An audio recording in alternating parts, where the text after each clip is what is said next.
Welcome बेटा, part number 2 and chapter is food security in India, 9th class economics. चलिए बेटा, तो second part करते हैं। इससे पहले हमने फूड सिक्योरिटी और फूड इनसिक्योर के बारे में पढ़ा। अब फूड इनसिक्योर से रिलेटेड दो या स्टोरी दी जिससे हम फूड इनसिक्योरिटी को समझ सकते हैं। देखिए, first story related to Ramu.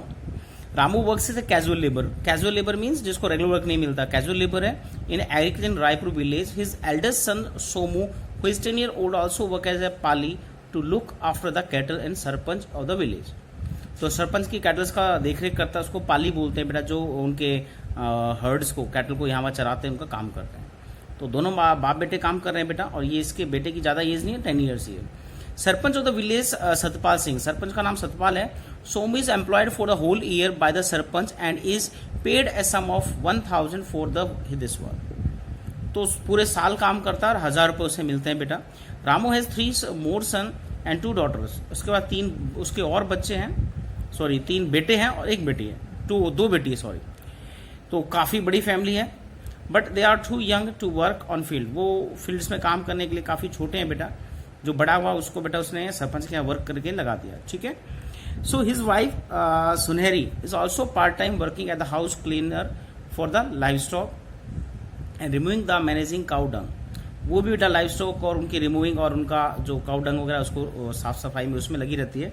C gets ½ litre milk, और इसके बदले उसे पैसा नहीं मिलता, लेबर नहीं मिलती, ½ लीटर डेली वो दूध ले आती है। And some cook food along with a vegetable, कुछ उनका घर में जो बचता है खाना वो और वेजिटेबल उससे मिल जाती है डेली वर्क के बदले, ठीक है। And beside she also works in the field along with her husband in busy season. और जब सीजन ज़्यादा बिजी होता है तो अपने हस्बैंड का साथ वो हेल्प भी करती है, ठीक है, और फील्ड्स में काम करती है। And actual being seasonal activity employs Ramu only during the time of sowing. Actual की बात करें बेटा, ये सीजनल वर्क होता है इसमें, राइट। टिलिंग और हार्वेस्टिंग टाइम में ज़्यादा वर्क होता है, तो उसी टाइम उसको वर्क मिलता है। एग्जाम्पल दिया है टाइम ऑफ सोइंग, यानी बीज लगाते तब। ट्रांसप्लांटिंग, जैसे हम ट्रांसप्लांट करते हैं बेटा, चावल वगैरह को दोबारा लगाते हैं, छोटा बीज उगाकर उसे किसी और जगह लगाते हैं। एंड हार्वेस्टिंग, उसकी लावनी जो करते हैं, कटाई करते हैं। He remain unemployed for the 4 months during the period of plant consultation. जब प्लांट बड़ा होता है 4 महीने बेटा, उसको कोई ज़्यादा वर्क नहीं मिलता है, right. And maturing in year, तो पूरे साल में जब प्लांट मैच्योर होता है 4 महीने, तब तक बेटा उसके लिए कोई वर्क सीजन में नहीं होता है, इसलिए सीजनल वर्कर है, ठीक है। And sometimes he gate employment in brick laying of his construction activity. तो इन 4 महीने जो हम बात करते हैं, जब उसकी ज़्यादा वर्क नहीं होता एक्चुअल में, तो बेटा ब्रिक मेकिंग, जो हम भट्ठा बोलते हैं बेटा, ईंट जहाँ ब्रिक्स बनती है, वहाँ वर्क करता है। And by all this effort Ramu is able to earn enough either in cash or kind of his him to buy essential for 2 square meals। तो इतना सब करने के बाद, डिफरेंट एक्टिविटी करने के बाद बेटा वो 2 टाइम खाना ही उसको अवेलेबल हो पाता है, ठीक है। However during the days when he is unable to get some work, he and his family really face difficulties. और जब उसे ना तो ब्रिक मेकिंग इंडस्ट्री में और ना ही कहीं लेबर वर्क मिलता है किसी एक्चुअल में, तो उनके लिए बेटा प्रॉब्लम होती है, डिफिकल्टी फेस होती है। Small kid have to sleep without food, उसके छोटे बच्चे कई बार बिना खाना खाए सो जाते हैं। Milk and vegetable are not a regular part of the meal, और मिल्क और वेजिटेबल इनके रेगुलर नहीं है, राइट। जो अधिकतर हम कहते हैं उड़ीसा बिहार में बेटा, जो पोवर्टी वहाँ उस टाइप का एक फैमिली का या सीन दिया है, ठीक है। वो सिंपल चावल उबाल के उसी को खा के सो जाते हैं। तो इनकी रेगुलर डाइट में कुछ आपके मिल्क वेजिटेबल जो इंपॉर्टेंट है बैलेंस डाइट, वो पार्ट नहीं है। Ramu is food insecure during 4 months, और 4 महीने बेटा फूड इनसिक्योर रहता है। जो हमने पीछे फूड इनसिक्योर में सीजन लेबर रखा था, उसी की स्टोरी है। And unemployed because of the seasonal nature of agriculture work. तो एग्रीकल्चर वर्क है बेटा, उसका सीजनल नेचर है, इस वजह से उसको 4 महीने काम नहीं मिलता है, ठीक है। चलिए नेक्स्ट पेज पे, ये जो नेक्स्ट स्टोरी दी है बेटा, वो स्टोरी ऑफ अहमद दी है। अहमद की स्टोरी दी है। Ahmed is a rickshaw puller. अब ये देखिए, इसका ऑक्यूपेशन बदल दिया है, ये अर्बन में आ गया, वो रूरल एरिया में था, ठीक है, वो सीजनल लेबर था। अब हम बात करते हैं बेटा, ये छोटा वर्क करता है, रिक्शा पुलर है। He has shifted from Jhumri Telaiya along with his 3 brothers, 2 sisters and old parents. तो इसकी भी काफ़ी बड़ी फैमिली है। ही स्टे इन झुग्गी, और बेटा अधिकतर जो पुअर है वो जो पब्लिक प्लेस होती है, जैसे रेलवे स्टेशन है या कुछ खाली जगह, वहाँ पर वो झुग्गी झोपड़ी पॉलिथीन वगैरह के रैक्स वगैरह डाल के उसमें रहते हैं, तो झुग्गी में सर्वाइव करता है। The survival of the all member of this family depend on his daily earning. अब उसको डेली जो रिक्शा पुलिंग से पैसा था, उस पर पूरी फैमिली सर्वाइव करती है। And however he does not have a secured employment, secure employment नहीं है, डेली उसे उसका पैसा मिल भी जाए ना भी मिले। And is earning fluctuate very day, everyday, तो हर रोज उसकी अर्निंग बेटा फ्लक्चुएट होती है। जिस दिन मौसम खराब होता है, हम बात करते हैं, उस दिन उनको कम मिलता है, राइट। और सीजन भी होता है बेटा, ठीक है, गर्मियां होती है जब लोग घर से नहीं निकलते हैं, तब इसकी इनकम पे इफेक्ट होता था। During some days he get enough earning for him to save some amount for buying all his day to day necessity. कई बार से अच्छी इनकम होती है तो सारी चीजें खरीद लेता है। On other days he barely earn enough to buy his daily necessity. However fortunately Ahmed had a yellow card. अब देखो गलती से उसके पास एक येलो कार्ड भी है जो पीडीएस स्कीम के अंडर बनता है, right, which is PDS card for below poverty line. BPL जो है बेटा पॉवर्टी लाइन से नीचे, उनके लिए पीडीएस कार्ड बनता है। इसको पीला कार्ड बोलते हैं, येलो कार्ड हमारे एरिया में भी, हरियाणा में भी। With this card Ahmed get sufficient quantity of water, wheat, rice and sugar. तो उसको कई क्वांटिटी मिलती है बेटा व्हीट की, और इसकी बात करें लो रेट में होता है, 2-3 रुपए के हिसाब से बनता है बेटा ये व्हीट, राइस, शुगर और केरोसिन, जो एक फैमिली को चलाने के लिए एसएससी है, तो उसकी फैमिली के अकॉर्डिंग उसे ये पीडीएस स्कीम के थ्रू मिलता है, right. Oil for his daily use, पहले केरोसिन ऑयल भी मिलता था, अब गैस कनेक्शन हो गया बेटा, पहले केरोसिन ऑयल मिलता था उसकी जगह, जिसमें मिट्टी का तेल बोलते हैं, स्टोव वगैरह चलते थे। He gets these essential at half of the market price. तो हाफ यहाँ गलत दिखा है, पीडीएस में काफी कम मिलता है, हाफ गलत है ये। जैसे हम गेहूं की रेट बात करें बेटा 16-17 रुपए केजी है वो, और इन स्कीम के थ्रू 2 रुपए किलो मिलता है। और चावल है जिसका रेट 35-40 रुपीज पर केजी है, वो बेटा वहाँ 3 रुपए 4 रुपए मिलता है। तो ये गलत है, हाफ नहीं, बहुत कम रेट कम होता है बेटा। He purchase is monthly stock during a particular day when the ration shop is open. जब भी राशन शॉप ओपन होती है बेटा, वो अपने मंथली का पूरा मंथ का पूरा स्टॉक वहां से ले लेता है। In this way Ahmed is able to eke out his survival. तो बेटा वो इस संकट से बचा रहता है, सर्वाइव कर जाता है, because of PDS card, PDS scheme के वजह से, ठीक है। With less than sufficient earning for his big family where he is in only earning member. तो ऐसी फैमिली, बड़ी समस्या, जहां अकेला अर्निंग मेंबर है, तो उसका सर्वाइव का सारा बेटा श्रेय किसको जाता है? पीडीएस स्कीम को। चलिए, इन दोनों स्टोरी से रिलेटेड बेटा कुछ क्वेश्चंस हैं, उनको एक बार पढ़ लेना प्लीज, और एक बार मैं ही पढ़ देता हूँ। Why is agriculture seasonal activity? इसका आंसर दे सकते हैं, क्योंकि पूरे साल वर्क नहीं होता बेटा, जब प्लांट की ग्रोथ होती है उस टाइम कम काम होता है। 3 सीजन दिए थे आपको, ओके, सोविंग, ट्रांसप्लांटिंग और हार्वेस्टिंग, जब काम होता है। वाई सामू एम्प्लॉयड रहता है अबाउट द 4 मंथ, वही 4 मंथ वाली बात है, जब हार्वेस्टिंग होती है या टिलिंग होती है तभी उसको काम मिलता है। What does Ramu do when he was employed? Employed होता है बेटा तो क्या करता है? वो ब्रिक मेकिंग इंडस्ट्री में जाके वर्क करता है। Who was supplementing income in Ramu's family? उसकी वाइफ और उसका सन जो 10 ईयर है, दोनों उसको सप्लीमेंट करते हैं, थोड़ा बहुत हेल्प करते हैं। Why does Ramu face difficulty when he is able to have work? तो डिफिकल्टली क्यों फेस करती है बेटा? ऑटोमेटिकली बेटा, जब पूरा नहीं होता, इनकम नहीं होती डेली, तो हम बात करते हैं उनको कहीं ना कहीं फूड पे, उनकी हेल्थ पे इसका इफेक्ट होता है, ठीक है। नेक्स्ट है when is Ramu food insecure? Food insecure कब होता है? वो 4 महीने जब उसे काम नहीं मिलता है, ठीक है। अब इस अहमद की स्टोरी की बात करें तो इसमें भी कुछ क्वेश्चंस हैं। Does Ahmed have regular income from rickshaw pulling? नहीं है बेटा, रेगुलर नहीं है, फ्लक्चुएट करती है। How does the yellow card help Ahmed? Yellow card ने कैसे हेल्प की? उसको बेटा बहुत सस्ते दर में, ओके, 2 रुपए किलो, 4 रुपए किलो उसे एसेंशियल फूड मिल जाता है, ठीक है। उसके साथ साथ उसे कैरोसिन है या अदर आइटम्स भी, शुगर वगैरह भी उसे मिल जाती है। आगे देखिए, the social composition along with the inability to buy food also play a role in food insecurity. तो सोशल कंपोजिशन की बात करें बेटा, सोसाइटी में कंपोजिशन क्या है? Along with the inability to buy food, और कई लोग इनेबल भी हैं, ओके, एबल नहीं है फूड परचेज करने के लिए। The SC, ST and other some section. तो पहले बेटा हमने सीजन लेबर पढ़ लिया, फिर ये हमने रिक्शा पुलर का एग्जाम्पल पढ़ लिया। अब हम पढ़ रहे हैं बेटा एक सोशल ग्रुप है, शेड्यूल कास्ट, शेड्यूल ट्राइब और OBCs, lower caste among them. इनमें सारी कास्ट आ जाती है, अधिक लोअर कास्ट है, who have either poor land base or very low and productive are prone to food insecure.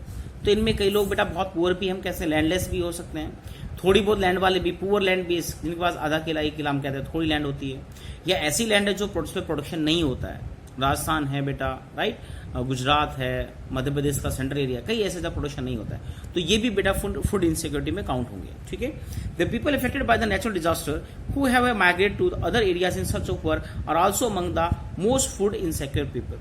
तो हम बात करें डिजास्टर टाइम में बेटा, जो यहाँ ट्रैवल करते हैं बेटा बचने के लिए, इनको हम हैबिटेशन कैंप में हम देख सकते हैं, तो ये भी बेटा काफी इनसिक्योर होते हैं डिजास्टर टाइम में जो ट्रैवल करते हैं। हाई इंसिडेंट ऑफ माल्ट्राइज प्रिवेल अमंग वुमेन, और इसमें हम भी बात करते हैं बेटा माल्ट्राइजेशन की बात करें, अगर फूड सप्लीमेंट की बात करें या हेल्थ की बात करें, इसमें वुमेन सबसे आगे रहेंगी, क्योंकि घर में सबसे कम डाइट या सबसे खराब खाना हम कहते हैं वो वुमेन के होता है, क्यों? वो अपने बच्चों का पहले पेट भरती है और फिर बाद में जो बचता है वो खाती है। तो माल न्यूट्रिशन की बात करें तो वुमेन सबसे आगे है।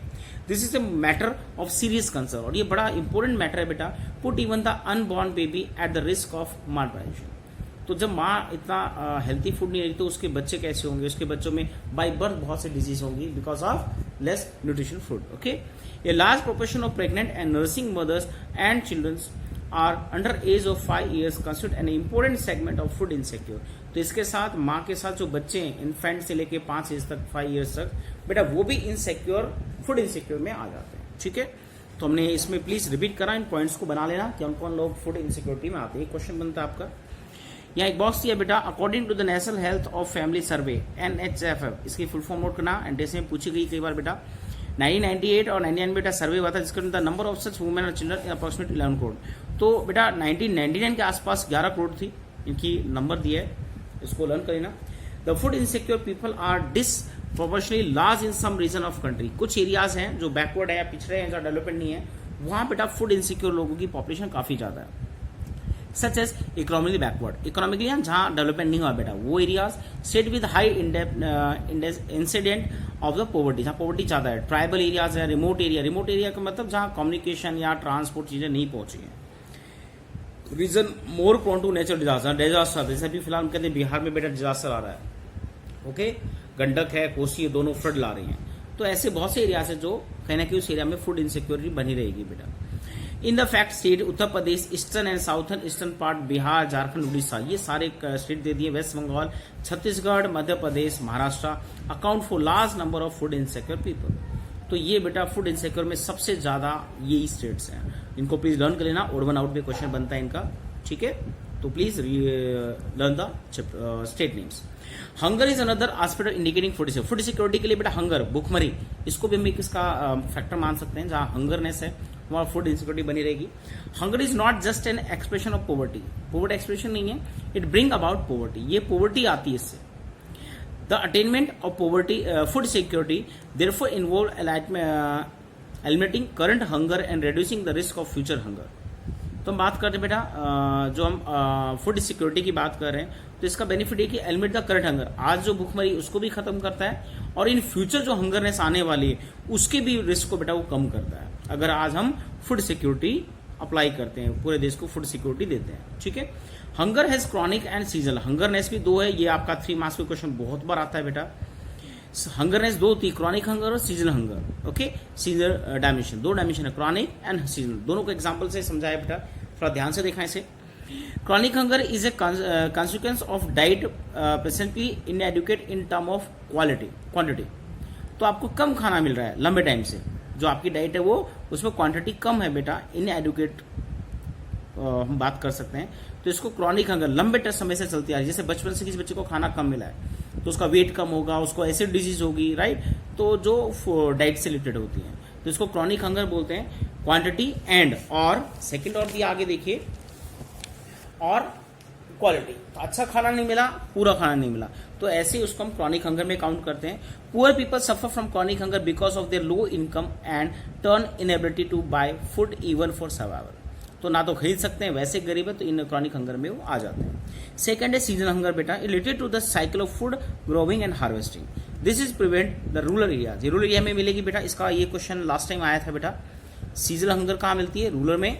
ओके, देखिए, because of the seasonal nature of agriculture, seasonal nature है बेटा, पीछे हमने एग्जाम्पल पढ़ा था। In urban areas because of casual labour, और अर्बन एरिया में कैजुअल लेबर भी मिलेगी आपको। There is a less work of casual construction labour during the rainy season. This type of hunger exist when the person are able to get work for the entire year. तो हम कहते हैं बेटा, जैसे actual में कभी काम नहीं मिलता है, या जो कंस्ट्रक्शन साइड जहाँ बारिश शुरू हो जाती है तो 2-3 महीने हमारे मानसून बारिश होती है, तब उनको काम नहीं मिलता है। तो सीजन में जब उनको इनकम नहीं होती है, उस टाइम जो हंगर पैदा होती है उसको हम कहेंगे सीजनल हंगर, यानी 2-3 महीने उनको खाने को एक अच्छी पूरी डाइट नहीं मिलती, इसको हम सीजनल हंगर बोलेंगे। क्रॉनिक हंगर लंबे टाइम से चली आती है। ठीक है, देखो, सो टेबल 4.2 बेटा उसी को शो करा है, seasonal, chronic hunger and total. तो 1983 की बात करें, सीजनल 16.2 ज्यादा थी, क्रॉनिक कम है। 1993-44 में कहते बेटा सीधा सीजनल हंगर रिड्यूस हो गई, और ये 0.9, और 2000 में ये और कम हुई, और ये अभी भी 0.7 थोड़ी बहुत है। तो टोटल हम बात करें तो 3.3 18.5 से 3.3 आई है और काफी गवर्नमेंट ने इस पे वर्क किया है। ठीक है, अर्बन की बात करें तो डाटा थोड़ा अलग है रूरल से बेटा। यहाँ देखिए पहले से ही कम है, फिर रेड्यूस 0.6 होगी, यहाँ से काफी कम है। ऐसी क्रॉनिक हंगर की बात करें तो पहले 2.3 थी रूरल में, तो यहाँ 0.8 बहुत कम थी और आज भी बेटा उससे काफी हाफ है। ठीक है, ऐसी टोटल की बात करें 0.9 बेटा है अर्बन एरियाज में, टोटल दोनों की ऐड करें तो, और उसमें 3.3 अब भी ज्यादा है। तो हम सीधा बात करते हैं बेटा क्रॉनिक सीजनल दोनों बेटा किसमें, रूरल एरियाज में ज्यादा है। यहाँ रूरल दिया दिख रहा है आपको, रूरल एंड अर्बन। ठीक है, ऐसे हम सीजनल की बात करें तो सीजनल हंगर भी ज्यादा कहाँ है, रूरल एरिया में, और क्रॉनिक हंगर की बात करेंगे वो भी बेटा आपको कहाँ मिलेगा, रूरल एरिया में। तो इसका आंसर इसलिए रूरल एरिया में पड़ता है। कोई भी हंगर पूछी जाए ज्यादा कहाँ है तो दैट इज रूरल एरिया। चलिए आगे चलते हैं बेटा। The percentage of seasonal as well as chronic hunger has decline in India. तो डिक्लाइन हो रही ऊपर पैरा बता रहा है, India is aiming at self sufficient in food gain since independence. तो इंडिपेंडेंस के बाद बेटा सेल्फ सफिशिएंट फूड गेन्स की तरफ अपने कदम बढ़ाया, एक्चुअल प्रोडक्शन बढ़ाया। After independence Indian policy maker adopt the all major achieve self sufficient in food gain. India adopted new strategy agriculture which result in the green revolution. तो हमने बेटा policy बनाई थी एक्चुअल में और नई स्ट्रेटेजी अडॉप्ट की ग्रीन रेवोल्यूशन, जिसमें हाई इनपुट सीड्स और नए मॉडर्न इनपुट्स हमने यूज किए, जिससे व्हीट और राइस का प्रोडक्शन बढ़ा। और ये दो चीज बेटा हमारी डाइट का बड़ा पार्ट इंडिया में, नॉर्थ इंडिया में व्हीट और साउथ इंडिया में अधिकतर rice. Indira Gandhi the prime minister of India official record the impressive STRIDE of the green revolution. But इसका रोल बेटा जाता है हमारे लाल बहादुर शास्त्री को, उन्होंने इस चीजों को अप्लाई किया था, राइट, और result prime minister Indira Gandhi के टाइम मिला था। ठीक है, so actual by the releasing इस special stamp entitled wheat revolution. तो इसके बाद इंदिरा गांधी ने एक स्टैम्प भी लॉन्च किया था बेटा, पोस्ट ऑफिस वाला जो हम लेटर पे स्टैम्प यूज करते हैं व्हीट रेवोल्यूशन का, इन जुलाई 1968, क्योंकि 65 सीरीज में प्रोडक्शन बहुत तेजी से बढ़ा था। आगे चलिए, if are for Punjab standing in the field on one high yield variety of wheat which the green revolution base. तो वो ये पंजाब का सीन दिया है, पंजाब हरियाणा यूपी, इन तीनों में बेटा ग्रीन रेवोल्यूशन का सबसे ज्यादा इंपैक्ट पड़ा था। 3 स्टेट याद रखना कौन से हैं, मेनली तो वेस्टर्न यूपी और कंप्लीट हरियाणा, कंप्लीट पंजाब। चलिए, the success of wheat was large replies in rice. ऐसे व्हीट के साथ फिर राइस पे इफेक्ट हुआ। इन दो क्रॉप के ज्यादा बेटा और किसी पे ग्रीन रेवोल्यूशन का इफेक्ट नहीं है। The increase of food gain was however disproportionate. The highest rate of growth was achieve by Punjab Haryana. सबसे ज्यादा ग्रोथ रेट जो हुई वो पंजाब हरियाणा में हुई, इन 2 स्टेट में। इसका 3rd नंबर पे आता है आपका वेस्टर्न यूपी ज्यादातर। When food grain production jumped from 7.23 million tons in 1964-65 to reach an all-time high 265 million tons in 13-14। तो बेटा बहुत तेजी से राइज हुआ है ये 7.23 मिलियन से लेके आगे हम बात करते हैं 265 मिलियन टन्स 13-14 में। तो हमने काफी ज्यादा इसको सफिशिएंट किया और आज हम स्टेबल है इस चीज में। ठीक है, चलिए आगे देखते हैं। उत्तर प्रदेश ने Punjab record a significant production of field wheat which 25.22 and 15.17 million tonnes in 14-15। तो ये 2 स्टेट बड़ा व्हीट का सबसे ज्यादा प्रोडक्शन करते हैं, उत्तर प्रदेश पंजाब, रिकॉर्ड इनका, यूपी बड़ा है, और इसके बाद 30 नंबर पे हरियाणा भी है। West Bengal and UP on the other hand recording 7 production rice. इसका वेस्ट बंगाल यूपी दोनों मिलकर बेटा राइस का प्रोडक्शन में काफी ज्यादा अपना हेल्प करते हैं, और यहाँ दिया है वेस्ट बंगाल का 14.71 और यूपी का 12.22 मिलियन टन्स। तो एक बार इन दोनों के स्टेट्स के एग्जांपल प्लीज लर्न कर लेना। ठीक है, सो यहाँ एक विजिट का दिया, इसको छोड़िए। नेक्स्ट जो पार्ट है उसमें हम करेंगे फूड सिक्योरिटी इन इंडिया। अब इसमें ओनली इंडिया के बारे में पढ़ेंगे। ठीक है, थैंक यू बेटा।